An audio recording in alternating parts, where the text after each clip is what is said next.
ici à Agora TV, c'est de pouvoir discuter sur un sujet qui préoccupe tout le monde, à savoir, Astrid, tu nous l'as dit juste un petit peu en off, je vais t'inviter à redonner le thème.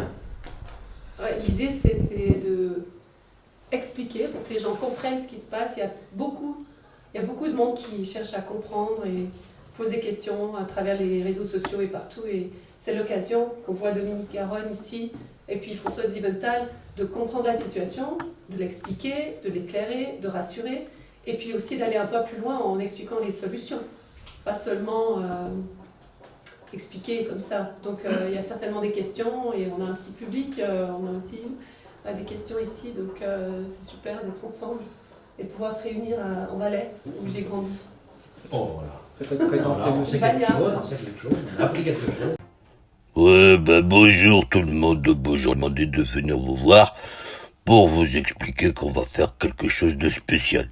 Faut que je vous explique, on est encore puni, on peut plus faire de vidéos, maintenant si on fait une vidéo, il va falloir qu'on demande 24 heures pour pouvoir y arriver. Donc voilà, vous êtes au courant, si vous voulez pouvoir regarder votre vidéo en paix, vous allez tout en bas dans la description, on vous a mis le lien. Je dis pas tout. On va voir comment ça va fonctionner maintenant. Je me pose 1000 questions, c'est pour ça que je me dis, mais pourquoi il y en a que ça passe comme une lettre à la poste, d'autres ils sont un petit peu mal foutus pendant une semaine, puis d'autres ils finissent sur oxygène. Alors je me suis dit, mais finir sur oxygène, c'est pas normal. Vous lisez tous les effets secondaires de ces médicaments, ça attaque le foie, ça attaque le pancréas, ça attaque l'estomac, ça a des problèmes au niveau des poumons. Alors, je prends simplement au niveau des poumons, c'est difficulté respiratoire, constriction des voies respiratoires, pneumonie, asthme, emphysème, tout, ainsi de suite. Donc, je me suis dit qu'avec le virus, qui a attaqué aussi les poumons, ces médicaments qui ont un problème au niveau des poumons, ça peut faire électrochoc. Je me pose cette question, j'ai peut-être pas raison, mais pourquoi on n'en parle pas? On parle des gens qui souffrent de pathologies, d'hypertension, de cholestérol, de diabète, etc.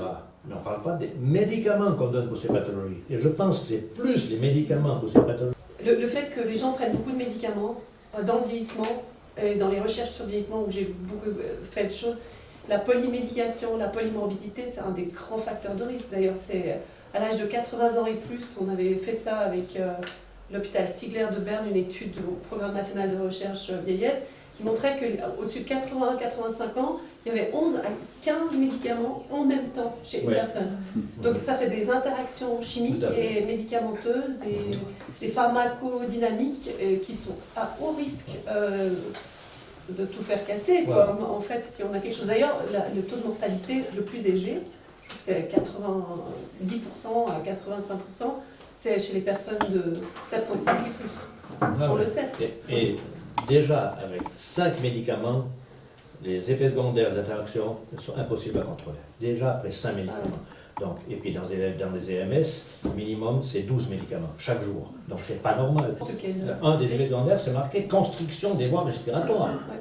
Seulement ce petit truc en premier moment, vous prenez 40 mg 2 fois par jour, c'est un poison. D'ailleurs, il y avait le gastro-entérologue du Hugues-Genève, d'ailleurs il y a un article à passer sur le Matin Dimanche au mois de janvier, il dit que c'est vrai que il ne va pas parler de poison, mais il dit que c'est délicat de soigner avec ce médicament. C'est un médicament, c'est une addiction. Si vous l'utilisez sur plusieurs mois, c'est très très difficile d'arrêter, parce que quand vous arrêtez, vous vomissez. L'Agence européenne de médicaments, quand j'étais dans l'association de gérontologie gériatrique européenne, et on leur a dit, mais vous ne testez jamais vos médicaments sur des personnes âgées. Et ils ont dit, ah oui, on n'avait pas pensé.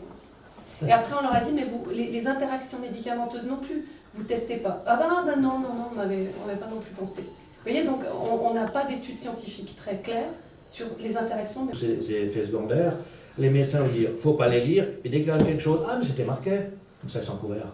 Oui. C'est trop facile. Mais personne, comme je dis, j'ai des exemples, juste pour prendre un exemple, il y avait une dame qui toussait depuis 2 ans, elle a tout essayé, on lui a changé 3 fois d'antibiotiques, elle a fini doucement au Hugues-Genève à faire un IRM des poumons, tout va bien et tout. Puis je dis, qu'est-ce que vous prenez comme médicament? Ah, seulement un médicament pour l'hypertension.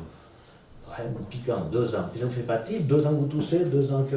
Ouais, ça j'ai connu ça. Et puis j'ai dit, ben voilà, votre tension est vraiment haute pour prendre un médicament. Et ils ont extrêmement peur de mourir parce que moi je trouve que notre société s'est complètement dilétée de la spiritualité. On n'enseigne plus ni l'instruction civique, c'est-à-dire tout ce qui touche au comportement dans la société, toutes les actions morales justes dans la société. Ça a été diletté des cours. Et bien pour voyager, qu'est-ce qu'on a? Test PCR, il y a des gens qui ont fait 5-6 tests PCR. Moi j'ai des connaissances autour de moi qui ont fait des tests, 6 tests PCR. Et à ce propos, justement Astrid, j'aimerais que tu nous dises un petit peu, tu nous expliques le lien entre ces tests PCR. Les coronavirus, c'est une famille qui est connue ils mutent tout le temps, ils sont tout le temps des variants, etc. Donc pour le diagnostiquer, pour dire c'est quoi ce virus, parce qu'il y a des mutants, la première chose, normalement, ils doivent faire ça s'appelle le postulat de Cork.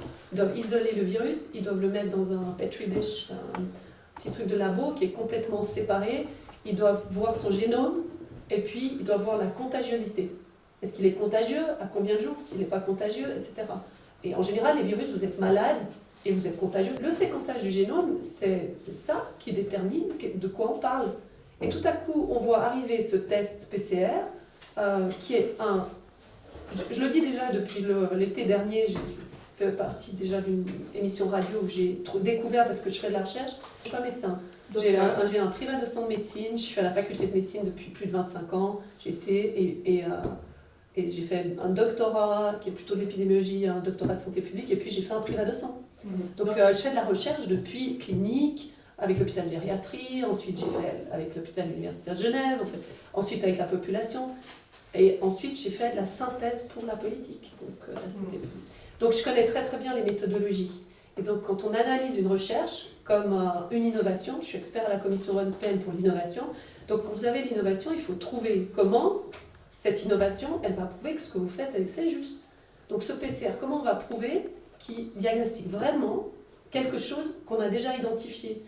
Parce qu'il y a des mutants. Alors moi la plus grande question, c'est qu'il y a des mutants. Alors comment est-ce que moi je sais que la bioacoustique, l'appareil, vous parlez et puis vous pouvez faire des diagnostics avec la voix? MIT a déjà développé ça, parce que chaque molécule a un poids, chaque poids a une fréquence, et les fréquences, c'est la voix que vous parlez. Vous voyez, donc c'est hyper innovant. MIT a pu diagnostiquer des choses déjà. Et puis c'est déjà utilisé dans plusieurs maladies aux États-Unis. Donc le PCR, j'ai dit non, c'est pas possible. J'ai téléphoné à 4 labos, j'étais en voir avec Dr Klaus Schustereder qui voulait être là, puis il ne peut pas. Et en fait, on voit que, vite j'ai compris que les cycles d'amplification, c'est-à-dire c'est une loupe qui grandit le matériel que vous prenez, la salive, ou maintenant ils vous mettent dans le nez, mais ils n'ont pas besoin. Vous grandissez, et puis vous voyez quelque chose de plus. Et ces cycles d'amplification pour la recherche doivent être 25 pour être sûr qu'on a des choses pathologiques, les charges virales. Et en fait, c'est jamais à 25. Et c'est même Raoult, qui est très strict, il va à 35. Et donc, si vous allez au-dessus de ça, vous trouvez des faux positifs. Document du 13 juillet du CDC, le Center of Disease Control aux États-Unis, qui est vraiment le benchmark pour la science. Et la page, je dis même les pages, comme ça, allez voir. Vous tapez CDC, PCR, 13 juillet 2020, et à la page 37 à 39, vous avez 2 chapitres super importants. Celui de la contrôle qualité, quality control. Vous devez prendre le PCR, et vous devez prendre deux appareils, et vous devez regarder à chaque coup dans le laboratoire, chaque jour, refaire le contrôle de qualité. Je ne fais pas du tout ça. Ensuite, le deuxième truc, c'est que la limitation du PCR, c'est qu'il ne peut pas être un outil de management d'une épidémie.